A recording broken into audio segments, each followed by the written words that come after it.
Hi, this is Umar नाम। मैं software engineering का स्टूडेंट हूँ और मैं अपने लेक्चर्स को वीडियो डॉक्यूमेंट कर रहा हूँ ताकि ये मेरे भी फ्यूचर में काम आए और शायद किसी दूसरे के भी काम आ जाए। So since I am a student, तो अगर मेरे लेक्चर में कोई भी प्रॉब्लम हो, कोई भी इशू हो, you can always highlight and point that out so I could correct my mistakes. So introduction to software engineering is a course. Software क्या होता है? सॉफ्टवेयर सेट ऑफ प्रोग्राम्स होता है और प्रोग्राम क्या होता है? प्रोग्राम सेट ऑफ इंस्ट्रक्शंस होता है। अब ये देखिए कि it's kind of an encapsulation. अगर इसको पिक्चर में आप इमेजिन करें तो सेट ऑफ इंस्ट्रक्शंस, जो कि बहुत ही बेसिक डायग्राम हमने बहुत पहले बचपन में पढ़ी थी कि set of instructions is a program और set of programs is a software. अब set of instructions could be very simple. ये बहुत सेट ऑफ इंस्ट्रक्शन जो है वो बहुत ही हाँ सिंपल वे में अगर हम इसको देखें, पाइथन का ये कोड है 3 लाइन्स का। इस पर लिखा हुआ a is equals to 10, b is equals to 20 और प्रिंट ए प्लस बी। तो ये एक सिंपली एक छोटा सा प्रोग्राम है, इसको हमने सेट ऑफ इंस्ट्रक्शंस कह दिया। लेकिन अब अगर मल्टीपल प्रोग्राम्स कहीं भी यूज़ हो रहे होंगे तो वो सॉफ्टवेयर होता है। अब ये राइट साइड पे आप देख सकते हैं कि सॉफ्टवेयर की सबसे सिंपलेस्ट फॉर्म है जिसमें आप इंपोर्ट CV2 एक लाइब्रेरी को इंपोर्ट कर रहे हैं और उस लाइब्रेरी को यूज़ करते हुए एक इमेज को रीड करा रहे हैं। तो एक मेन प्रोग्राम है जिसमें CV2 को आई एम रीड करके फिर हमने इमेज का नाम दिया। तो एक मेन प्रोग्राम के अंदर हम किसी इमेज को कॉल कर रहे हैं और उससे रीड कराने के लिए हम कोई लाइब्रेरी को कॉल कर रहे हैं। तो इसमें मल्टीपल प्रोग्राम्स यूज़ हो रहे हैं। So this is the simplest form of a software. Software are very complex, complex भी हो सकते हैं और डेफिनेटली सॉफ्टवेयर जो है वो अपनी जो ओरिजिनल फॉर्म में जो कि यूज़ होते हैं वो बहुत ही कॉम्प्लेक्स सॉफ्टवेयर होते हैं जिनको हम अपनी डेली लाइफ में यूज़ कर सकते हैं। अच्छा, इसमें जो है वो सॉफ्टवेयर का कोड लिखा जाता है, फिर वो कंपाइल करके इसको मशीन कोड में कन्वर्ट कर दिया जाता है। कंपाइलर क्यों यूज़ होता है? कंपाइलर जो है वो कोड को वेरीफाई करने के लिए, उसकी वैलिडिटी को चेक करने के लिए कि भाई कोड सही लिखा है नहीं लिखा है, इसमें सिंटेक्स एरर तो नहीं है कॉलम्स के और इसके जो भी मसले हैं, कहीं कुछ पैरेंथेसिस तो मिसिंग नहीं है, ये सारी चीज़ें चेक करने के लिए कंपाइलर होता है। और उसके बाद जब वो कंपाइल हो जाता है तो वो फिर मशीन कोड में कन्वर्ट होने के लिए रेडी हो जाता है। सॉफ्टवेयर इंजीनियरिंग की ज़रूरत क्यों होती है? सॉफ्टवेयर इंजीनियरिंग जो है ना वो आपको एक इंफ्रास्ट्रक्चर प्रोवाइड करता है जिसके थ्रू सॉफ्टवेयर डेवलप हो सके। कोई भी चीज़ देखिए डेवलप हो सकती है, लेकिन software development is a complex process. ये कॉम्प्लेक्स प्रोसेस है। अब अगर आप इसको ऐसे ही कोड लिखने बैठ जाएंगे और ऑर्गेनाइज नहीं होंगे और प्रॉपर इंजीनियरिंग प्रैक्टिस के थ्रू इसको नहीं करेंगे तो आपका कोड जो है कल को आपके लिए परेशान कन हो सकता है, आपको परेशान कर सकता है। क्योंकि भाई आज आपने कोड लिख के उसको दे दिया है किसी को, आज आपने आपको कोड लिख के किसी को दे दिया है और उसके बाद आपको जो है वो कल उसमें एडिटिंग करनी है, कल उसमें आपको एनहेंसमेंट करनी है, आपको उसमें कुछ नए मॉड्यूल्स ऐड करने हैं। तो अगर वो मैनेज्ड और ऑर्गेनाइज्ड वे में और इंजीनियरिंग प्रैक्टिसेस को फॉलो करते हुए नहीं लिखा गया होगा तो फिर आपके लिए मसाइल पैदा करेगा। ख़ास तौर से जब वो प्रोडक्शन में हो, जब वो अपने किसी क्लाइंट के लिए लिखा हो तो वहाँ पे और भी मसले मसाइल पैदा हो सकते हैं। तो सॉफ्टवेयर इंजीनियरिंग की ज़रूरत क्यों है भाई? सॉफ्टवेयर इंजीनियरिंग की ज़रूरत ये है कि भाई पहले ज़माने में तो एक कंप्यूटर टेक्नोलॉजी की फील्ड होती थी, वहाँ पे कंप्यूटर इंजीनियर्स बनते थे। लेकिन आजकल के दौर में कंप्यूटर हर चीज़ के अंदर आ गया है। आपने शॉपिंग करना है, आपके पास जो है वो एक market place, online market place बनी हुई है जिसमें जाके आप चौकी दराज हो गया, अमेज़ॉन हो गया, अली बाबा हो गया, वहाँ से जाके आप शॉपिंग कर सकते हैं। उसके बाद ये बिज़नेस के अंदर आ गया है। हर बिज़नेस की अपनी वेबसाइट होती है जहाँ पे आप अपना ऑनलाइन शॉपिंग कर सकते हैं, उनके बिज़नेस का पोर्टफोलियो देख सकते हैं, उनके डिफरेंट प्रोडक्ट्स ऑफरिंग देख सकते हैं। तो ये तो सिर्फ वेब डेवलपमेंट है। उसके अलावा अगर आप देखा जाए तो मैकेनिकल इंजीनियरिंग के अंदर कितने सारे सॉफ्टवेयर यूज़ हो रहे हैं, उनकी डेली प्रैक्टिसेस के अंदर गाड़ियाँ बन रही हैं, उनकी जो है वो असेंबली लाइन्स के अंदर कितने सॉफ्टवेयर यूज़ हो रहे हैं। उसके अलावा बायोमेडिकल के अंदर सॉफ्टवेयर यूज़ हो रहे हैं। सिविल इंजीनियरिंग के आप देख लें, डिज़ाइनिंग के लिए, प्लानिंग के लिए अलग सॉफ्टवेयर यूज़ हो रहे हैं, पर उनकी प्रोजेक्ट मैनेजमेंट के लिए अलग सॉफ्टवेयर यूज़ हो रहे हैं। उसके अलावा उनका जो डाटा एनालिसिस है सिविल इंजीनियरिंग के अंदर, क्योंकि आजकल हर जगह AI भी इनकॉर्पोरेट की जा रही है। लोग कह रहे हैं कि भाई AI बहुत फैंसी वर्ड हो गया, किसी भी चीज़ में AI डाल दो वो फ़ौरन बिकने लग जाती है या क्लाइंट इंप्रेस हो जाता है। तो सॉफ्टवेयर अब हर जगह आ गया है और ये जो है वो कॉम्प्लेक्स सिस्टम्स के अंदर इसकी ज़्यादा ज़रूरत पड़ती है। सॉफ्टवेयर इंजीनियरिंग क्या करती है? सॉफ्टवेयर इंजीनियरिंग आपको गाइडलाइंस, स्टैंडर्ड्स और डिज़ाइन टूल्स प्रोवाइड करती है। गाइडलाइंस क्या है कि सॉफ्टवेयर कैसे बनाना है, उसकी रिक्वायरमेंट डॉक्यूमेंट कैसा होना चाहिए, उसके डिज़ाइन डॉक्यूमेंट कैसा होना चाहिए, उसकी प्लानिंग कैसी होनी चाहिए, उसको इम्प्लीमेंटेशन, और फिर इसी तरह से एक पूरा एक प्रोसेस डिफाइन किया गया है जिसको जो है वो इंजीनियरिंग प्रैक्टिसेस में फॉलो किया जाता है। अब स्टैंडर्ड गाइडलाइंस की कुछ एग्जांपल हैं जिसमें हमारा SRS डॉक्यूमेंट हो गया। SRS document is software requirement specification document. इसमें जो है जब भी आप किसी कोई कंपनी आपके पास सॉफ्टवेयर बनाने आती है तो आपके पास कुछ रिक्वायरमेंट लेकर आती है। तो ये सॉफ्टवेयर की शुरू में ही इन रिटन डॉक्यूमेंट्स, ये एक काइंड ऑफ एग्रीमेंट और कॉन्ट्रैक्ट ये डिसाइड हो जाता है कि भाई क्या क्या रिक्वायरमेंट्स हैं, कस्टमर आपको क्या क्या रिक्वायरमेंट दे रहा है, क्या क्या चीज़ें वो आपसे चाहता है कि आप उसके लिए करें। अब इसमें निगोशिएशन वया थर्ड पार्टी भी हो सकता है, क्योंकि एक जो कंपनी आपके पास प्रोजेक्ट लेकर आई है, हो सकता है कि उसके पास कोई अपने टेक्निकल रिसोर्सेज हो जो कि उसको उनकी साइड से इस प्रोजेक्ट को रिव्यू कर सकें और उस निगोशिएशन कर सके कुछ आप जिसे क्या ले डिस्कशन का पार्ट हो सके।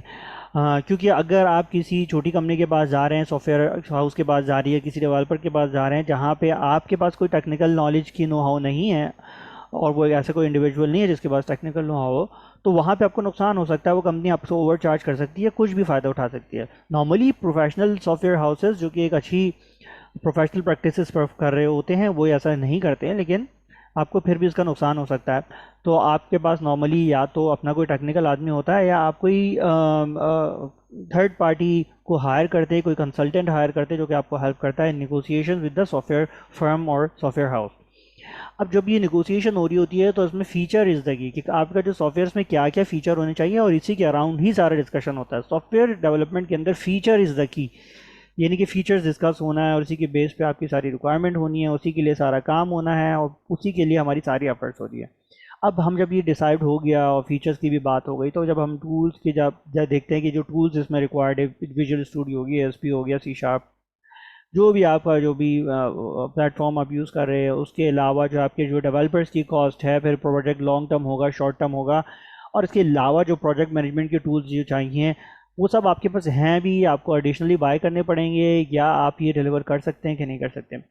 सही है। उसके अलावा जो अदर रिक्वायरमेंट्स है उसमें डाटा टाइप्स हो सकती हैं। आप कस्टमर आपके पास जो भी रिक्वायरमेंट लेकर आया उसके पास कुछ ना कोई डाटा होगा, वो कोई कंटेंट हो सकता है, वो कस्टमर्स का डाटा हो सकता है, यानी कि उसके कस्टमर्स का डाटा हो सकता है, वो उसके एम्प्लॉयज़ का डाटा हो सकता है, तो वो कोई किसी भी किस्म का डाटा हो सकता है। तो वो कौन सी डाटा टाइप से कौन सी डाटा टाइप कहाँ यूज़ होनी है, जब हम डाटा की बात कर रहे हैं तो कि इस पोर्टल पे ये डाटा आना है और इस जगह पे ये वाला डाटा जाना है, तो वो what kind of data you have, इतने टाइप्स ऑफ डाटा है आपके पास। उसके बाद जब ये सारी ये चीज़ें हो गई तो आपके पास सॉफ्टवेयर की सिक्योरिटी होनी चाहिए, कोई आपके सॉफ्टवेयर को मिसयूज़ ना कर सके, क्योंकि आप कॉर्पोरेट एनवायरनमेंट के अंदर आपके सॉफ्टवेयर को यूज़ करते हुए आपको बहुत सारा फाइनेंशियल लॉस हो सकता है, लीगल आपके ऊपर कोई एक्शन कर सकता है उसको, कोई उसकी वल्नरेबिलिटी को यूज़ करके, या आपका डाटा ब्रीच भी हो सकता है। तो इसलिए सिक्योरिटी लेयर बहुत इंपॉर्टेंट है। उसके अलावा फिर सिस्टम लिमिटेशंस की बात हो रही है कि आप जो सॉफ्टवेयर डेवलप करके जा रहे हैं वो उसके बाद जब आप इम्प्लीमेंट करके कस्टमर को देंगे तो हार्डवेयर उनके पास है या नहीं है, या आप अपना हार्डवेयर प्रोवाइड करेंगे। आप कस्टमर से पूछते हैं कि भाई हमें इतनी जीबी, इतने रैम और इतने सीपीयू का हार्ड डिस्क और सीपीयू का और प्रोसेसर्स का सीपीयू और ये सारी चीज़ें चाहिए, तो ये आपके पास अवेलेबल हैं कि नहीं है। अगर उनके पास अवेलेबल होता है तो ठीक है, वहीं जाकर डिप्लॉयमेंट कर दी जाती है। अगर वो उनके पास अवेलेबल नहीं होता तो फिर हम उसको जो है वो हाँ अपने पास से भी ख़रीद के डिप्लॉय कर सकते हैं, और हम कस्टमर को बता देंगे भाई ये आपकी कॉस्ट में शामिल होगा। और ये जो भी रिक्वायरमेंट अप एंड डाउन होती है उसकी वजह से चेंज इन बजट हो सकता है। सॉफ्टवेयर की कैरेक्टरिस्टिक्स देखते हैं। सॉफ्टवेयर की जो है वो फंक्शनैलिटी बहुत इंपॉर्टेंट है, यानी कि सॉफ्टवेयर चलना चाहिए, उसका कोई ना कोई काम हो, बिला वजह से सॉफ्टवेयर नहीं बनाए जाते, या कोई हर ना कोई सॉफ्टवेयर की कोई यूटिलिटी होती है, कोई फंक्शन होता है, तो वो उसकी फंक्शनैलिटी होती है, कंप्लीटनेस। सॉफ्टवेयर जो भी काम कर रहा है ना, ये नहीं कि अगर मिसाल के तौर पे मैं अगर मेरे 10 फीचर्स हैं सॉफ्टवेयर के अंदर और 10 फीचर देना है कंप्लीट करके क्लाइंट को, अब अभी हमने डिसाइड किया कि अभी हम 4 फीचर्स आपको प्रोवाइड कर रहे हैं इनिशियली, तो वो जो 4 फीचर्स है वो कम्प्लीटली काम करो। ये नहीं हो कि उसमें आपने जो है वो कहीं क्लिक किया तो आगे जाके अंडर कंस्ट्रक्शन का लिखा हुआ आ रहा है। जो 4 फीचर्स आपने क्या दिए वो कह दिए, वो पूरे एंड टू एंड उनको परफॉर्म करना चाहिए। रोबस्टनेस का ये है कि सॉफ्टवेयर जो है जो भी अनएक्सपेक्टेड ट्रैफिक हो गया, अनएक्सपेक्टेड सर्कमस्टांसेस को किस तरीके से हैंडल करता है, वो उसकी रोबस्टनेस का। रिलायबल का ये है कि भाई सॉफ्टवेयर ये नहीं, अक्सर आप एटीएम्स में जाएं तो वहाँ पे आप देखते हैं कि मशीन अनअवेलेबल, तो आप जाके उस बैंक को बोलते हैं यार आपकी मशीन तो सारा टाइम अनअवेलेबल ही रहती है। तो अवेलेबिलिटी होनी चाहिए बस मशीन के लिए जो सॉफ्टवेयर बनाया हुआ है। अब उसमें देखिए हार्डवेयर तो चल रहा होता है, लेकिन सॉफ्टवेयर में कोई मसला आ सकता है, उसके हो सकता है नेटवर्क का मसला हो, लेकिन एंड यूज़र को क्या नज़र आ रहा है कि भाई ये मसला जो है ये मशीन ही ख़राब रहती है और ये बैंक का ही मसला है, इनकी तो सारा सिस्टम ही ख़राब रहता है। तो सॉफ्टवेयर जो भी आपने बनाया है वो अवेलेबल रहा, वो अवेलेबिलिटी उसकी सबसे ज़्यादा इंपॉर्टेंट है। उसके बाद है अंडरस्टैंडेबल, यानी कि सॉफ्टवेयर जो है वो अंडरस्टैंडेबल हो, यूज़र्स की समझ में आए, ये ना हो कि वो उनको स्ट्रगल हो रही हो उसको अंडरस्टैंड, उसका यूज़र इंटरफेस यूज़र फ्रेंडली हो। उसके बाद सॉफ्टवेयर यूजेबल हो। आपने बहुत अच्छा पेज बनाया और लॉगिन के अंदर आप लॉगिन पेज के अंदर आप यूज़र आईडी के अंदर वो टेक्स्ट बॉक्स देना भूल गए। अब वो यू टाइप कहाँ करेगा? सॉफ्टवेयर आपने बहुत अच्छा बना लिया, उसमें आप बैकएंड से जाके वो वैल्यू दे दिए तो बेहतरीन चलेगा, लेकिन मसला ये है कि अभी जो इसका इंटरफेस है ना, इस पर मैं टेक्स्ट बॉक्स देना भूल गया। तो इस तरह से नहीं होना चाहिए, वो यूजेबल भी होना चाहिए कि चल तो रहा है लेकिन आप पीछे बैकएंड से जाके कुछ उसकी वैल्यू दे दे या पोस्टमैन से कोई वैल्यू पोस्ट करें, इस किस्म से उसको नहीं चलना चाहिए। वो यूजेबल होना चाहिए, एंड यूज़र उसको सही तरीके से यूज़ कर सके। वेरीफाइबल होना चाहिए। आपने जो भी कोड लिखा है, जो भी आपका सॉफ्टवेयर है, उसको वेरीफाई भी करने का भी कोई ना कोई तरीका हो कि वो सही चल रहा है, वो भी। और उसके अलावा टेस्टेबल भी होना चाहिए। अब ये वेरीफाइबल और टेस्टेबल ये सारे काम कौन करते हैं? ये एंड यूज़र्स भी करते हैं, ये टेस्टर्स करते हैं, ये क्यूए के टेस्टर्स करते हैं। उसके अलावा ये काम यूज़र्स भी, यानी कि जो आपका क्लाइंट है वो भी अपने पास रख के टेस्टिंग करता है यूज़र एक्सेप्टेंस टेस्टिंग के फेज़ के अंदर। तो उसके अंदर वो वेरीफाइबल भी होना चाहिए कि जो जो चीज़ें हम इनपुट दे रहे हैं उसके डिज़ायर्ड आउटपुट जनरेट हो रहे हैं या नहीं हो रहे। उसके अलावा उसकी प्रॉपर टेस्टिंग होनी चाहिए क्यूए के पास, जो है कि आपके उसके टेस्ट केसेस आप डिफाइन करते हैं कि भाई ये इनपुट हो तो ये आउटपुट हो, उसकी परफॉर्मेंस कैसी है, और डिफरेंट किस्म की जो भी टेस्टिंग होती हैं वो सब टेस्टेबल होना चाहिए सॉफ्टवेयर। उसके अलावा सॉफ्टवेयर पोर्टेबल होना चाहिए। पोर्टेबल से मुराद ये है कि अगर आपका एक प्लेटफॉर्म पे है, अगर आप उसको अमेज़ॉन के ऊपर बना रहे हैं तो आपको उसको अशूर के ऊपर अगर आप उसको मूव कर सकते हैं या जीसीपी क्लाउड के ऊपर लेके जा सकते हैं तो आपका सॉफ्टवेयर पोर्टेबल होगा।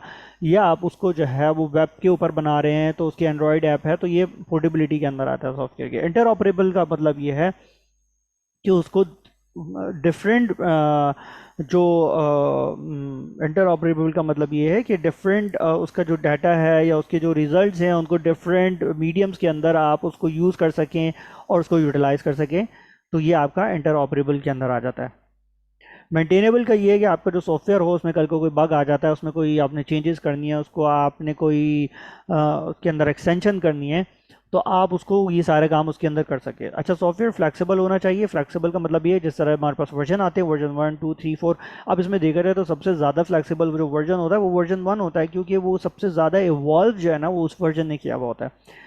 सिक्योरिटी, सॉफ्टवेयर की सिक्योरिटी बहुत इंपॉर्टेंट है, पीछे हम डिस्कस कर चुके हैं। उसको यूज़र का प्राइवेसी ब्रीच हो सकती है, आपका डाटा ब्रीच हो सकता है, उसके अलावा कोई उसको यूज़ करके मिस यूज़ करके आपके ऊपर केस कर सकता है, तो उसमें सिक्योरिटी इसलिए बहुत ज़्यादा इंपॉर्टेंट है। इंटेग्रिटी ये है कि सॉफ्टवेयर जो है वो किसी भी थ्रेड्स और वल्नरेबिलिटीज़ के मौजूदगी में, उनकी प्रेजेंस में अपनी कोड जो फंक्शनलिटी है उसको सही परफॉर्म करता रहे। ये नहीं है कि वो कोई भी थ्रेड आए और आपका सॉफ्टवेयर या आपका जो सर्वर है वो बैठ गया या कुछ ना मसले हो जाए, तो वो उसकी सिस्टम की इंटेग्रिटी है कि कितना ज़्यादा उसको वो हैंडल कर सकता है थ्रेड को और ये सारी चीज़ों इस सिचुएशन को। सॉफ्टवेयर को रीयूजेबल होना चाहिए।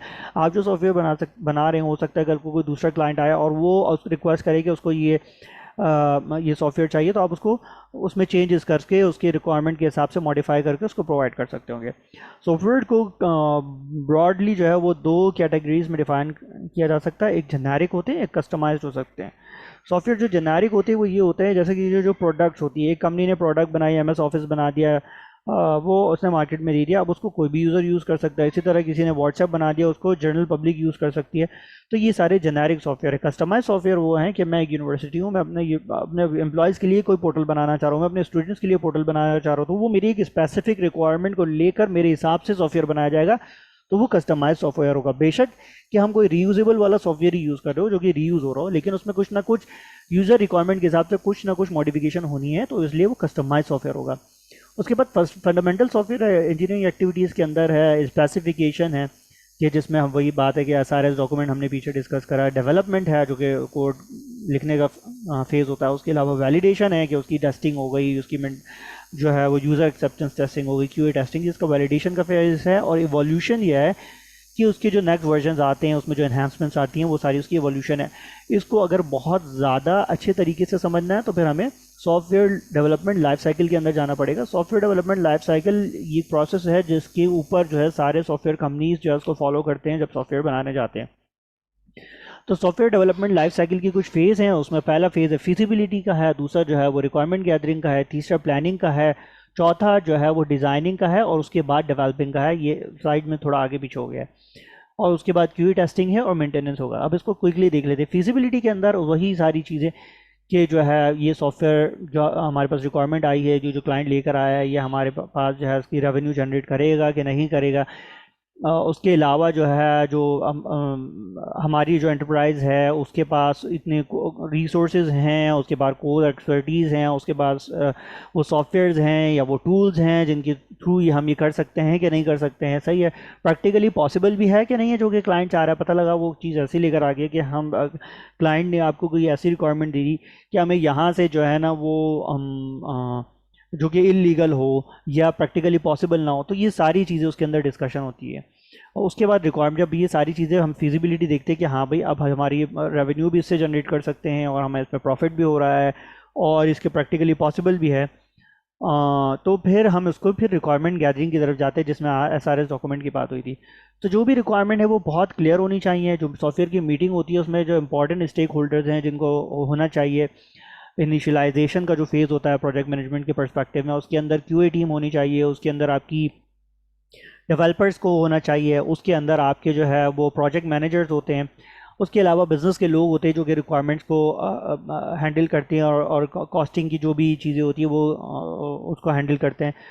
तो बहुत सारी चीज़ें ऐसी होती है जो कि टेक्निकल टीम अपनी बिजनेस टीम को बताती होती हैं और फिर वो उसी के अकॉर्डिंगली जो है वो बजटिंग की और उसकी कॉस्ट वगैरह की डिस्कशंस में इन्वॉल्व होते हैं। और QA का इसलिए भी ज़रूरी होना है कि QA जो है द टाइम ऑफ रिक्वायरमेंट होगा, ताकि जब वो उसकी टेस्टिंग करने आए, जब हम ये देखें कि हमने जो रिक्वायरमेंट आई थी हम वही डिलीवर कर रहे हैं या नहीं कर रहे हैं या बीच में कोई गैप है, तो वो उन लूप होल्स को आइडेंटिफाई करके उनको डेवलपर्स के पास भेज के उनकी ट्रीटमेंट हो सके। उसके बाद का हमारा प्लानिंग का फेज़ है। जब रिक्वायरमेंट हो गई, सब कुछ चीज़ें हो गई, तो फिर हम उसको प्लानिंग करेंगे कि भाई ये कितने टाइम में प्रोजेक्ट डिलीवर करना है, सही है, इसकी क्या स्ट्रैटेजी होनी चाहिए, कौन सा प्रोसेस मॉडल फॉलो करना है, जाइल हो गया, वाटरफॉल हो गया, कौन सी टेक्निक फॉलो करनी है, ये प्रोजेक्ट कितना कॉम्प्लेक्स है उसको हिसाब से देखते हुए हम उसको ये देखेंगे कौन सा प्लेटफॉर्म यूज़ करना है, कौन सा डेवलपिंग के लिए कौन सा प्लेटफॉर्म यूज़ करना है। तो ये सारी चीज़ें उसकी प्लानिंग में होती है, उसकी प्रोसेस फ्लो डायग्राम्स, उसकी मैसेज फ्लो डायग्राम्स, उसकी सारी जो इस किस्म की जो भी है जैसे फ्लो चार्ट्स वगैरह, ये सारी चीज़ें इस फेज़ के अंदर डिस्कस होती हैं। उसके बाद हमारा डिज़ाइनिंग का फेज़ है। डिज़ाइनिंग के फेज़ के अंदर आपका जो है वो रिक्वायरमेंट डॉक के अंदर ये जो भी चीज़ें हमने प्लानिंग की होती है उसको हम डॉक्यूमेंट करते हैं, उसको हम जो है वो अगर कोई यानी कि प्रॉपर जो है प्लानिंग में आपका एक ये कह सकते हैं कि एक रफ ड्राफ्ट बनता है। डिज़ाइनिंग के अंदर उसको बाकायदा प्रॉपर एक डॉक्यूमेंटेशन का ऑफिशियली जिसको हम लोगों से शेयर कर सकते हैं, जिसको हम डेवलपर से फीचर में जाके शेयर कर सकते हैं, जिसको हम उनके इम्प्लीमेंटेशन के इंजीनियर्स के साथ शेयर कर सकते हैं। क्योंकि देखिए आप कोई भी चीज़ डेवलपर डेवलप करेगा, वो उसको इम्प्लीमेंट कोई और कर रहा होगा, उसको QA कर रहा होगा, उसको कभी क्लाइंट कर रहा होगा, उसको कभी कोई डेवलपमेंट की डिप्लॉयमेंट की टीम होगी, सॉरी, जो उसको इम्प्लीमेंट करी होगी, तो उनके लिए डॉक्यूमेंटेशन होनी चाहिए और उनको बिल्कुल क्लियर होना चाहिए कि वो क्या कर रहे हैं। तो ये सारी चीज़ें जो है वो डिज़ाइनिंग के फ़ेज़ के अंदर ये सारी रिक्वायरमेंट्स को हम फुलफ़िल करते हैं। उसके बाद डेवलपमेंट का फ़ेज़ आता है जिसमें कोडिंग होती है। उसमें डिफ़ाइन करते हैं कि भाई कौन सी एक्टिविटीज़ पैरेलल में हो सकती हैं, कौन सी डिपेंडेंट हैं। जो एक्टिविटीज़ पैरेलल में होती है उनको हम पैरेलल चलाते हैं, जिसको हम F1 F2 अगर कह दें, तो F1 और F2 अगर दो फंक्शंस है तो वो पैरेलल में भी उस पर डेवलपमेंट हो सकती है। कुछ ऐसे फंक्शन, अब F3 आ गया जो कि F1 पे डिपेंडेंट है, तो वो एक डिपेंडेंट फंक्शन होगा कि भाई जब F1 होगा तो हम F3 के ऊपर काम शुरू करेंगे, तो हम F3 के लिए F1 को ब्लॉकर मार्क कर देंगे भाई कि जब तक F1 नहीं होगा F3 तो हो ही नहीं सकता, तो ये एक ब्लॉकर है। तो इस किस्म की डेवलपमेंट के अंदर इसको कोड को डेवलप किया जाता है। फिर उसके अंदर एक टाइमलाइन सेट हो सकती है भाई कि डेवलपमेंट जो है वो हमें अगर 30 डेज़ के अंदर या 3 महीने के अंदर हमें प्रोजेक्ट डिलीवर करना है, तो उसमें से 1 महीने में डेवलपमेंट हो जाए, 1 महीना टेस्टिंग का हो जाए और 1 महीने में जो है वो यूज़र एक्सेप्टेंस टेस्टिंग हो जाए। रफली एक बताया गया, कोई भी टाइमलाइन हो सकती है depending on the client, depending on the nature of the project. हो सकता है कि डेवलपमेंट का काम ज़्यादा हो तो 2 महीने डेवलपमेंट ले ले और टेस्टिंग और UAT 15 डेज़ के लिए भी हो सकती है। तो ये कोई हार्ड एंड फास्ट रूल नहीं है, रिक्वायरमेंट्स को देखते हुए होता है। उसके बाद QA टेस्टिंग का फेस होता है। अपने QA टेस्टिंग के अंदर जो है वो गैप्स को आइडेंटिफाई करती है, क्या हमने कमिट किया था और जो हमने जो डेवलप किया गया है और जो डिप्लॉयमेंट के लिए जा रहे हैं क्या वो वही है या उसमें कोई मसला तो नहीं है, उसमें कोई ख़राबियाँ तो नहीं है, उसमें कोई जिसे हम वो कहते हैं एक टर्म यूज़ होती है जुगाड़ की टर्म कह रहे हैं, इस तरह की तो कोई चीज़ें नहीं है कि डेवलपर ने तो किसी भी तरीके से करके उसको चला दिया है, लेकिन पता लगा कि वो क्लाइंट के पास गया और वहाँ पे फंस गया, वहाँ पे कोई मसले आ गए। तो ये सारी चीज़ें जो है वो QA जो है वो टेस्ट करता है, आइडेंटिफाई करता है। अब QA में जो टेस्टिंग होती है वो स्टैटिक भी हो सकती है, डायनामिक भी हो सकती है।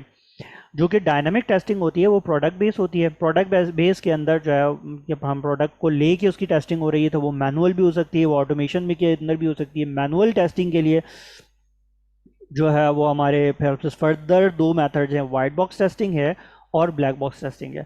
वाइट बॉक्स टेस्टिंग के अंदर क्या होता है कि it's like a clear glass, के ग्लास के अंदर जो भी चीज़ होती हैं ट्रांसपेरेंट होती हैं वो हमें नज़र आ रही होती है। अगर उसमें पानी है तो वो नज़र आएगा, उसमें कोई कोल्ड ड्रिंक है वो नज़र आएगी, पानी के अंदर कोई मिट्टी है तो वो भी नज़र आएगी।